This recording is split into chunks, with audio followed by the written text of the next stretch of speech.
Hello, everybody. This is Catholic Dad, episode number 323.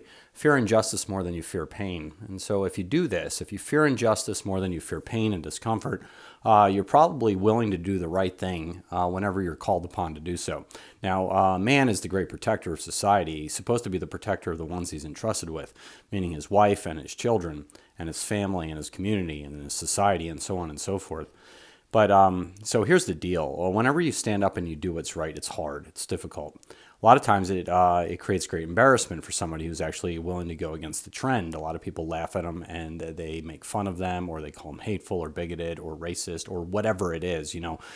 Yeah, the party playbook of people that are trying to stand up and do the right thing against the militant left in our society is pretty spelled out. It castigates them and calls them all sorts of names, from racist to homophobe to you name it. And so when you're called upon to do the right thing, it can be very embarrassing sometimes.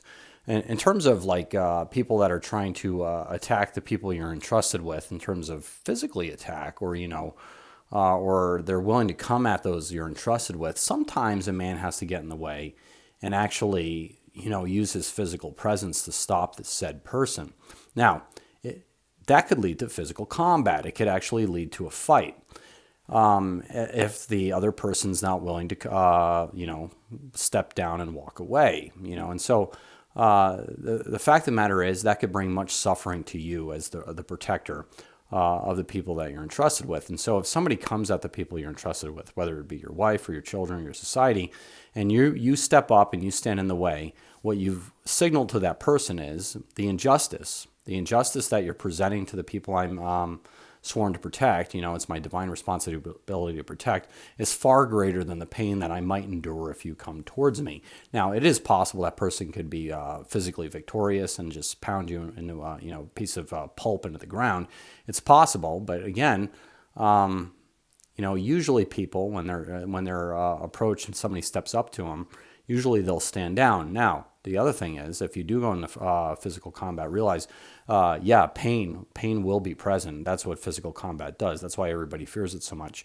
But remember, the injustice that you're looking to fight, you have to fear that, because it's a stain on your immortal soul if you don't do the right thing. That injustice, that stain on your immortal soul, you have to fear more than the pain that you endure, that you would endure by doing the right thing. And that's just something to weigh when you're walking into this world and you're trying to do the right thing and you see all these injustices around you. Just realize that if you ever take one on in combat, and I'm not just talking physical combat, either spiritual combat, intellectual combat, or physical combat or something like that, you typically, if you're actually fighting for the side of justice, you're going to endure discomfort, embarrassment, castigation. Society's going to come down on you, or physical pain.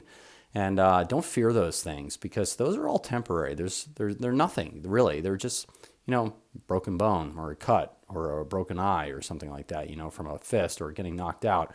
Yeah, that stuff does happen, and you're supposed to be willing to take the discomfort and the hits and the pain and the beatings. You're supposed to be able to take those if you want to truly be a protector of your society.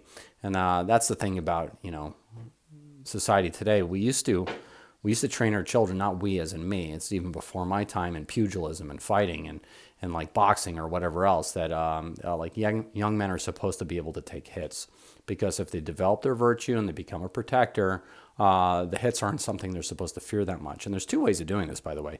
Either you can make the injustice so fearful that they're willing to do it no matter what, or the pain not fearful that they're willing to step into the injustice anyway, against the injustice anyway. And those are the two ways to do it. And so how do you do that? Well, you got to make yourself a physical specimen, right? Because you have to make it more likely you won't feel pain. And so you have to get on it. You got to get in shape. You got to build some muscle. You got to actually become what a man should be, something tough and hard, something that a great defender, like a warrior, right? What do warriors do? Warriors fear injustice more than they fear the pain that might come to them, even if it means death.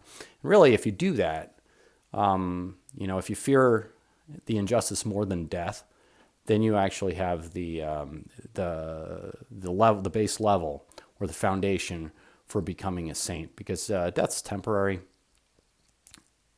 Well, it's permanent in terms of this life. But if you look at the world in the great perspective of the immortal soul, that's nothing. It's just a little blip in the old pathway. And so if you really do fear injustice far greater than you fear pain, then you need to step up and become a leader. And so, well, anyway, this is Catholic Dad, just making you think about it. Please like or subscribe, get the Mass, and pray the daily rosary. And men, if this touches you just slightly, again, you have to, just in summary, you have to make the pain less by becoming hard, like doing hard things, getting in shape, lifting some weights, or whatever else, doing combat, right? Pugilism, karate, Brazilian jiu-jitsu, or whatever it is. Or you really have to become super virtuous, where the injustice in society bothers you that much that you're willing to walk into it no matter what the pain. All right, well, take care. God bless and have a good night. Take care. Happy Sabbath.